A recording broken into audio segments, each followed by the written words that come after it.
శ్రీమాత్రే నమ. జయ గురు దత్తాత్రేయ నమ.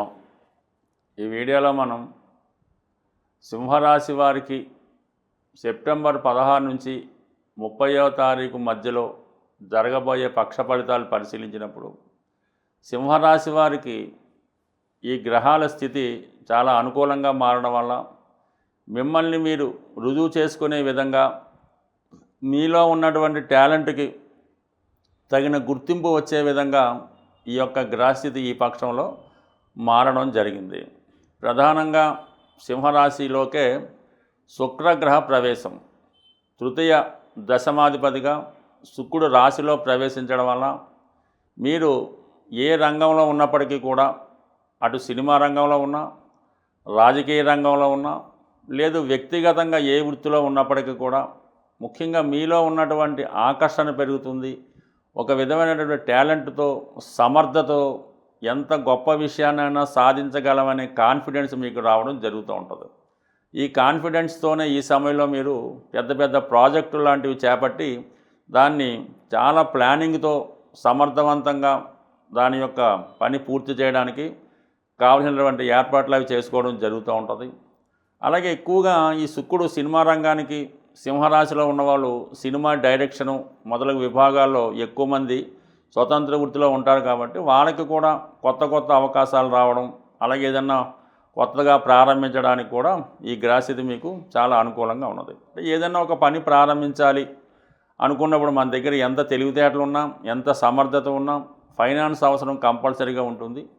దానికి సపోర్ట్ చేస్తూ లాభస్థానంలో గురుగ్రహం మరి కొంతకాలంగా ఉంటూ మరి ఇప్పుడు ఇంకా సమర్థవంతంగా రావడం జరిగింది. ఎందుకంటే శుక్రుడు ధనకారకుడు, ధనాన్ని ఆకర్షించే గ్రహం రాశిలోకి రావడం జరిగింది. దానికి గురువు 11లో ఉండడంతో ఆటోమేటిక్గా రెండు విధాలుగా, అంటే మీకు రాశిలోకి లాభస్థానంలోకి వచ్చాడు, శుక్రుడికి లాభస్థానంలోకి రావడం వల్ల ఆటోమేటిక్గా మీకు ఒక స్త్రీధనం కానీ, మీ టాలెంట్ వల్ల కానీ, అన్నదమ్ములు అక్కచెల్లెల సహకారం వల్ల కానీ కంప్లీట్గా మీకు ఆర్థిక పరంగా సమయానికి ఏదో విధంగా మనీ మీకు దొరుకుతూ ఉంటుంది. దాంతోపాటు మంచి సలహాలు, మంచి టెక్నాలజీ కూడా మీకు లభిస్తూ ఉంటుంది. ఇక దానికి అదనంగా ధనస్థానంలో బుధుడు ఉచ్చులో ఉన్నాడు. అంటే ఒక విధంగా లాభాధిపతి ధనస్థానంలో ఉంటూ వ్యక్తిగతంగా రవితో, అంటే రాష్ట్రాధిపతి రవితో కలిసి ఉండడం వల్ల వ్యక్తిగత సమర్థతతో మీ యొక్క వాక్చాతుర్యంతో చాలా వరకు మీరు మీ యొక్క పనులు సాధించుకుంటారు.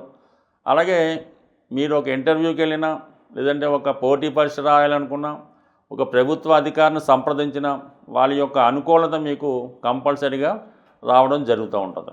ఈ సమయంలో మీరు ఏదైనా ఒక రాజకీయ రంగంలో రాజకీయ పదవి ఆశిస్తున్నా, రాజకీయాల్లో ప్రవేశించాలనుకున్నా, ప్రభుత్వ సర్వీస్లో ఎంటర్ అవ్వాలనుకున్నా, లేదంటే మీరు ఏదైనా మీకు ఒక డాక్టరో, ఒక చార్టెడ్ అకౌంటెంటో, ఒక ఇంజనీరో అయి ఉంటే కంపల్సరీగా ఈ సమయంలో మీరు దానిని మీ యొక్క కార్యరూపంలో దాల్పించి కొత్తగా ఆఫీస్ అది పెట్టి మీ యొక్క వ్యాపారాన్ని ఖచ్చితంగా ఒక కన్సల్టెన్సీ లాగా స్టార్ట్ చేయొచ్చు.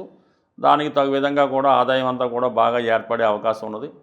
అయితే చాలా వరకు మిమ్మల్ని మోసం చేయాలని, మిమ్మల్ని వాడుకోవాలని, మిమ్మల్ని వాళ్ళు గ్రిప్లో ఉంచుకొని మిమ్మల్ని రాంగ్ డైరెక్షన్లో నడిపించాలని కొంతమంది ప్రయత్నం జరుగుతూ ఉంటుంది. సప్తమంలో రాహు ఉండడం వలన మీ చుట్టూ మీకు మంచి వాళ్ళగా కనబడుతుంటూ మిమ్మల్ని రాంగ్ వేలో నడిపించే అవకాశాలు చాలా వరకు ఉంటాయి. కాబట్టి అటువంటి వ్యక్తులకి చాలా దూరంగా ఉండడం మంచిది. అది స్నేహితుల రూపంలో అవ్వచ్చు, బంధువుల రూపంలో కూడా వచ్చే అవకాశం ఉంది. కాబట్టి కొద్దిగా మీరు ఎవరన్నా ఏదైనా చెప్పినప్పుడు, ఇటువంటి విషపు మాటలు గట్రా విన్నప్పుడు దాన్ని జాగ్రత్తగా ఆలోచించి ఎంబటినే చర్య తీసుకోకుండా నిదానంగా గమనించవలసి ఉంటుంది. అంటే ఈ సమయంలో అష్టమ శని కూడా మీకు నడడం వల్ల మిమ్మల్ని కొంతమంది బ్లాక్మెయిల్ చేయాలని, మీ దగ్గర ఉన్నటువంటిది ఏదైనా వాళ్ళు అనుకూలంగా మార్చుకోవాలంటే, అంటే మీ యొక్క టాలెంట్ని వాళ్ళు ఉపయోగించుకోవాలని మిమ్మల్ని ఏదో బ్లాక్మెయిల్ చేయడం కానీ, ఎప్పుడో ఏదో జరిగింది బయట పెడతామని, మీకున్నటువంటి బలహీనతలు ఏమైనా ఉంటే అవి బయటపెట్టి మిమ్మల్ని ఇబ్బంది పెట్టాలనే ప్రయత్నాలు ఈ సమయంలో జరుగుతుంటాయి. కాబట్టి వారి విషయంలో చాలా జాగ్రత్తగా ఉండండి. అటువంటి వారికి చాలా వరకు దూరంగా ఉంటేనే మంచిది. సో ఇవన్నీ ఒక పక్కన, కుజుడు సింహరాశి వారికి రవి కన్నా కుజుడు చాలా ఇంపార్టెంట్గా ఉండవలసి ఉంటుంది. అటువంటి కుజుడు 3వ స్థానంలో రావడం వల్ల మీ యొక్క ప్రయత్నాలు, అంటే భాగ్యాధిపతిగా 3వ స్థానంలోకి వచ్చినప్పుడు చాలామందికి విదేశ అవకాశాలు వస్తుంటాయి. దూరంగా ఉన్నటువంటి మీ బంధువుల్ని లేదంటే మీ సంతానాన్ని కలుసుకునే అవకాశాలు కూడా రావడం జరుగుతుంటుంది. అంటే సాధారణంగా ఈ కుజుడు రియల్ ఎస్టేట్ వ్యాపారానికి లేదంటే ఏదైనా అధికార హోదా కలిగినటువంటి ఉద్యోగాలకి కారణమవుతుంటాడు.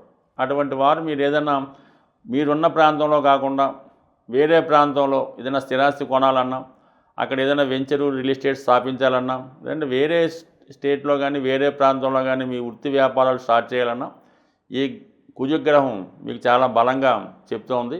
అలాగే మూడులో ఉన్నటువంటి కుజుడు దశమ స్థానాన్ని వీక్షిస్తూ ఉంటాడు. అంటే దశమం అనేది వృత్తి చెప్తే తృతీయం అనేది వృత్తిలో మార్పు కొరకు చెప్తూ ఉంటుంది. సడన్గా వృత్తిలో పరమైనటువంటి మార్పులు కూడా రావడం జరుగుతుంది. బట్ ఏదైనా మీరు కొంతకాలం పాటు ప్రస్తుతం చేస్తున్నటువంటి వృత్తికి విరామం చెప్పి వేరే వృత్తిలో ప్రవేశించడానికి చాలా ఎక్కువగా ఈ గ్రహస్థితి బలంగా ఉంది. అది మిమ్మల్ని మీరు ప్రూవ్ చేసుకునే విధంగా ఒకేసారి అభివృద్ధిలోకి రావడం కానీ బాగా ఆర్థిక పరంగా విజయం పొందడానికి ఈ గ్రహస్థితి చెప్తుంది. అయితే ఏదన్నా ఇటువంటి ఈ బ్లాక్మెయిలింగు ఇటువంటి వాటికి వచ్చే అవకాశం ఉంది కాబట్టి వాటికి దూరంగా ఉంటూ నిజాయితీగా ఉంటూ మీ పనులు మీరు చేసుకోవడం వల్ల పూర్తి సక్సెస్ ఈ సింహరాశి వారికి ఎప్పటి నుంచి స్టార్ట్ అవ్వడం జరుగుతుంది. ఏదైనా జ్యోతిష శాస్త్ర ప్రకారం ముఖ్యమైనటువంటి ఉద్యోగం, పెళ్ళి, సంతానం ఇటువంటివి మనకి ఆలస్యం అవుతున్నప్పుడు కంపల్సరిగా దానికి సంబంధించినటువంటి గ్రహాలకి పరిహారం చేసుకోవాల్సి ఉంటుంది. ఇప్పుడు ముఖ్యంగా వివాహం, సంతానం ఈ రెండిటికి పరిష్కారం చేసుకోవాలనుకున్నప్పుడు సులభంగా మీ యొక్క జన్మజాతకంలో 5వ స్థానాధిపతిని తెలుసుకోవాల్సి ఉంటుంది. ఈ 5వ స్థానాధిపతి అంటేనే మన పూర్వపుణ్యాన్ని ఈ జన్మలో అనుభవించడానికి చేస్తూ ఉంటాడు అన్నమాట. మనకి అసలు పుట్టినప్పుడు జన్మజాతకంలో ఈ పంచమ స్థానం పంచమాధిపతి బలహీనంగా ఉన్నప్పుడు మనకి పెద్దగా పూర్వపుణ్యం లేదని, దాన్ని బట్టి ఈ జన్మలో ఏదైనా పుణ్య కార్యక్రమాలు చేసి పుణ్యం సంపాదించుకుంటే తప్ప అదృష్టవశాత్తు పెద్దగా ఏమీ కలిసి వచ్చేది ఉండదు. కాబట్టి కంపల్సరిగా ప్రధానంగా మరి ఈ సంతాన విషయంలో అంటే పెళ్ళి కంపల్సరీ, ఇది ధర్మ కార్యక్రమం కాబట్టి అసలు వివాహం అన్నదే సంతానం కొరకు, సత్సంతానం. కానీ మన పెద్దల్ని పుణ్యలోకాలకు పంపించడానికి ఈ వివాహం అనే సంకల్పాన్ని పెట్టడం జరిగింది.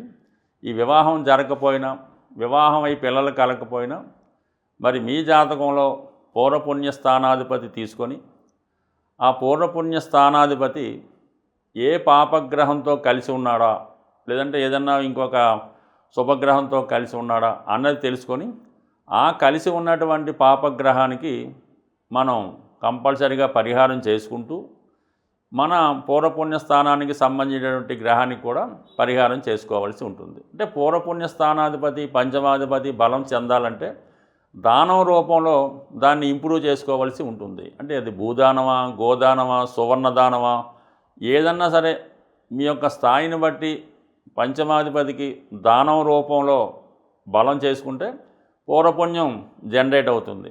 అయితే దానికి ఒక పాపగ్రహం చూసినా, ఒక పాపగ్రహం కలిసి ఉన్నా ఆ పాపగ్రహానికి పరిహారం చేయాలి. అంటే దానికి దానం రూపంలో కాకుండా ఆ గ్రహానికి జపం చేయించడం వల్ల కానీ, లేదంటే ఆ గ్రహానికి సంబంధించినటువంటి దేవతని ఆరాధించి హోమం, అంటే జపంతో పాటు జపము, దానం, తర్పణం, హోమం ఇవన్నీ చేయించుకోవడం వల్ల ఆ గ్రహం సంతృప్తి చెంది మీకు శీఘ్ర ఫలితాన్ని ఇవ్వడం జరుగుతూ ఉంటుంది.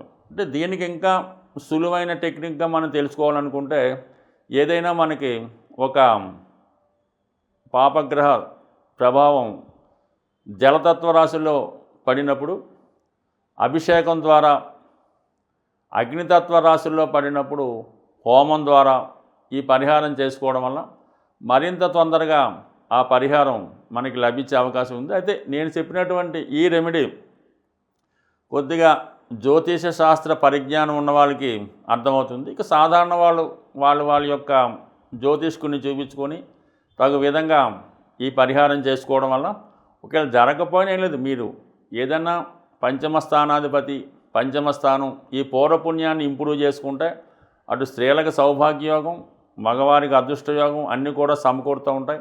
దానివల్ల ఏంటంటే సరైనటువంటి జ్యోతిష్కుడి వద్ద జాతకాన్ని చూపించుకొని దానం రూపంలోనే ఈ పంచమాధిపతిని ఇంప్రూవ్ చేసుకుంటే మీ యొక్క పూర్వపుణ్యం జనరేట్ అయ్యి ఈ జన్మలో జరగవలసినటువంటి ముఖ్యమైన కార్యక్రమాలు జరిగే అవకాశం ఉంది.